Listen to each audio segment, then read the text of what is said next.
हरेक होली हामी चाहिँ एउटा नेचरिस्टिक ठाउँ खोजेर त्यहाँनिर जाने प्रयास गर्छौँ सकेसम्म। यसपालि हामी फन एन्ड फिटनेस रिजोर्ट मूलखर्क सुन्दरी जलमा आइपुगेका छौँ। आउनलाई चाहिँ अलि सहज छैन, तर उहाँहरू लिन पनि आइदिनुहुन्छ। जहाँसम्म हजुरको मोटर आउँछ त्यहाँसम्म हजुर आएर अनि त्यहाँबाट चाहिँ हजुरले माथि उहाँहरूको जिपले पनि पिकअप गरिदिनुहुन्छ। 4 व्हिल ड्राइभ हजुरकै छ भने त मजाले आउन सक्नुहुन्छ। यहाँको स्कल्पचर्सहरू amazing. You going to see lots of sculptures here all over the place and each one is amazing. यो चाहिँ हाम्रो 2टा भिला हो। हामीले 2टा भिला बुक गरेका छौँ आजको लागि। आएको चाहिँ हामी 1 नाइटको लागि मात्रै हो, तर maybe will end up staying 2 nights. Bathroom very clean है। I think it's very important. कतै पनि जाँदा चाहिँ the bathroom should be very clean भनेर के उहाँहरूले चाहिँ यो ठाउँ कोभिडभन्दा पहिलेदेखि नै बनाइसक्नु भएको रे, तर खोलेको चाहिँ 2 वर्ष मात्रै भएको रहेछ कि। सो एकदम राम्रो छ। हजुरहरूलाई पनि आउनु छ भने you can definitely contact them and come and stay here. Individual packages, family packages, couple packages सबै छ उहाँहरूकोमा है।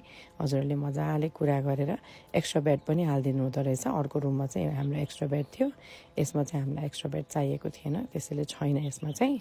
जस्ट नेचरमा बस्नलाई हुन्छ नि वरिपरि, अनि सबै रुममा बाल्कनी छ। सो बाल्कनीमा बसेर चाहिँ पुरै नेचर इन्जोय गर्नलाई एकदम राम्रो। You'll see lots of birds around and you'll hear lots of chirping. यो भिडियोको ब्याकग्राउन्डमा पनि definitely there will be lots of chirping. हेर्छु न कस्तो राम्रो ठाउँ के। म यही बेन्चमा बसेर रेकर्ड गर्दैछु।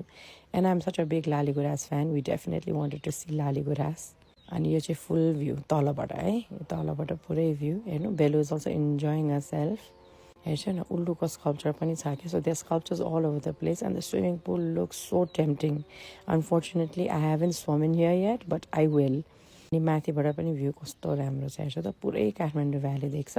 I will definitely show it to you when it's all lit up in the bottom होइन। साँझ परेपछि पुरै बत्ती बल्छ नि त। एन्ड हाम्रो लन्च चाहिँ प्याकेजमा इन्क्लुड थिएन, but we ordered lunch also and we just walked around looking at all this sculptures. Someone is a great fan of these wood work हुन्छ नि, कस्तो राम्रो बनाएको कि। And finally got good glimpse of the laliguras. हेर्छ न कस्तो राम्रो देख्छ है। यो चाहिँ मलाई साह्रै मनपर्छ। अनि हामीले लन्च मगायौँ। लन्च मिठो थियो, अनि चाउमिन पनि मिठो, अनि पकौडा पनि मिठो, मोमो पनि एकदम मिठो, भेरी डिलिसियस। साँधेको peanut also so yummy. Everything was very very delicious. हामीले एकछिन आगो पनि ताप्यौँ किनभने चिसो छ यहाँ माथि त। तल जति हाम्रो गर्मी स्टार्ट भइसक्यो भने तापनि यहाँ माथि चाहिँ वी ह्याड क्वाइट हाई चिसो छ। स्विमिङ पुलको पछाडि कस्तो राम्रो केभ जिम पनि रहेछ क्या। So if you are into gymming है, and this is the view at night. भ्यालीको भ्यू हेर्छ त कस्तो मजेदार, एकदम beautiful. We also saw beautiful sunset.